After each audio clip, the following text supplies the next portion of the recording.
Daniel et ses trois compagnons représentent l'instrument du témoignage au début du temps des nations, environ 2500 ans. Le songe de Nebuchadnezzar à ce moment est l'occasion d'une révélation exceptionnelle concernant la suite des événements pendant ce temps des nations. Il faut observer à ce propos que le début d'une économie est toujours marqué par une lumière spéciale et que cette même lumière réapparaît à la fin de l'économie. Mais elle réapparaît avec un caractère particulier d'insistance de la part de Dieu. Insistance portant sur la nécessité de conformer sa vie à la lumière reçue. De même, les conditions générales qui prévalent au début d'une économie se remarquent également à la fin de cette économie. Ainsi, au début du temps des nations, nous voyons Joachim, roi de Juda, mais déjà tributaire de Nebuchadnezzar, tailladé avec un canif et jeté au feu, la parole de Dieu. Jérémie 36, 23. Aujourd'hui, à la fin des temps des nations, que voyons-nous? Nous voyons les représentants officiels de Dieu sur la terre rejeter eux aussi la parole de Dieu. Le livre de Daniel met en évidence plusieurs réalités très caractéristiques du temps des nations, en particulier les suivantes. Le gouvernement du monde du côté humain est entre les mains des nations et de leurs chefs. La souveraineté du royaume des cieux se manifeste de temps à autre avec une parfaite évidence. Ces interventions sont tout en rapport immédiat ou lointain avec une personne appelée ici fils de l'homme. Il faut voir la personne pour avoir la clé du livre. Malgré tous leurs péchés et leur antagonisme contre Dieu, les gouvernements du monde sont tous dans sa main et il fait tout converger vers la venue de son Fils. Au milieu des nations et de leur gloire passagère, le gouvernement de Dieu s'affirme par le moyen d'un instrument humain, le témoignage de Jésus, qui est l'esprit de la prophétie. Cet instrument est l'objet d'une activité intense, tant de la part du ciel que de la part de l'enfer. Moralement, c'est lui qui règne. Il y a deux choses qui expliquent les effets déterminants du témoignage de Daniel.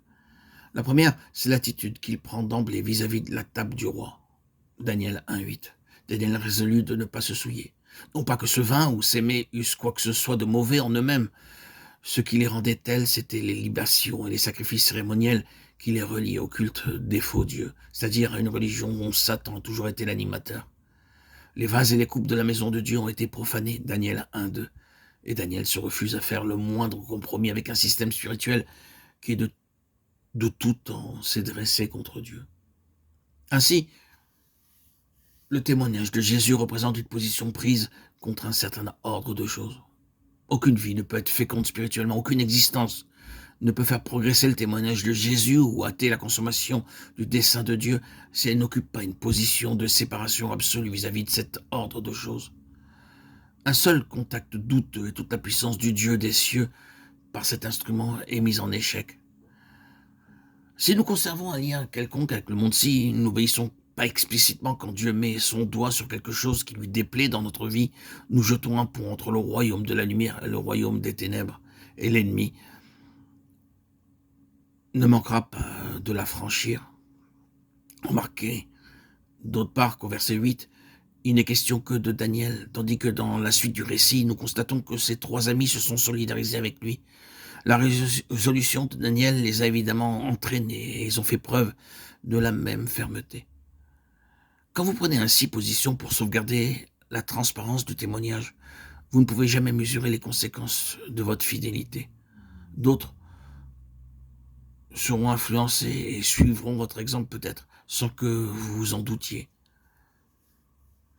Le second facteur de puissance chez Daniel est son refus persistant de s'attribuer ou de se laisser attribuer quoi que ce soit en propre, en fait de sagesse, de lumière ou d'influence personnelle.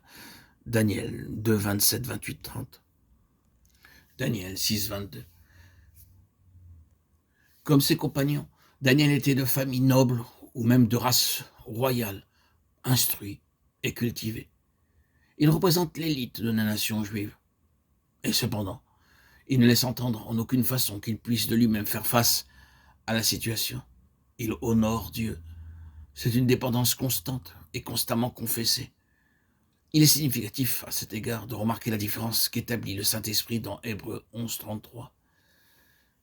Daniel croit que c'est un ange de Dieu qui est venu fermer la gueule des lions. Et nous le croyons aussi, car l'un n'empêche pas l'autre.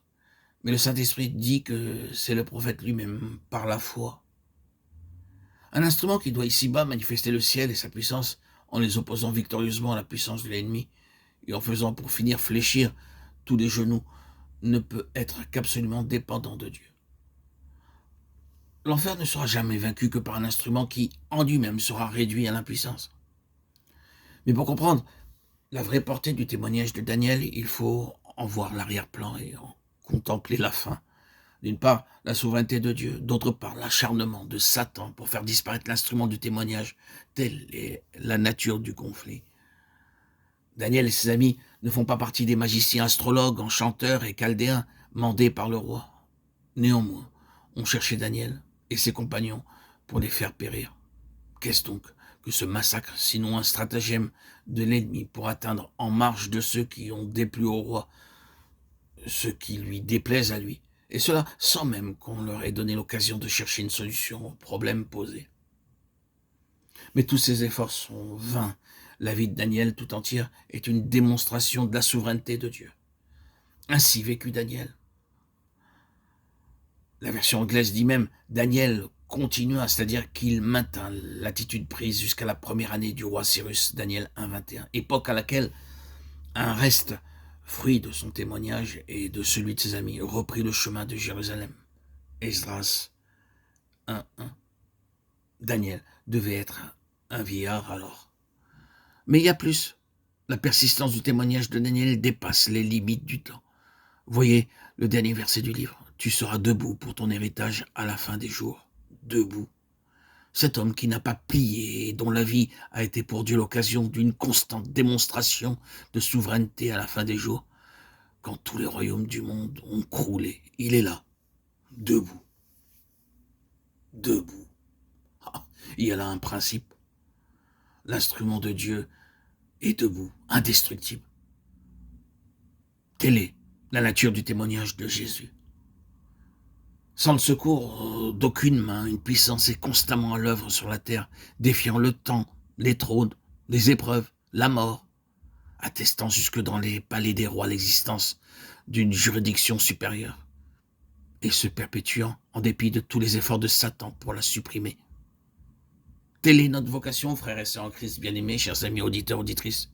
Dieu veut que nous soyons en communion avec lui et avec son Fils pour l'exercice de leur gouvernement sur la terre.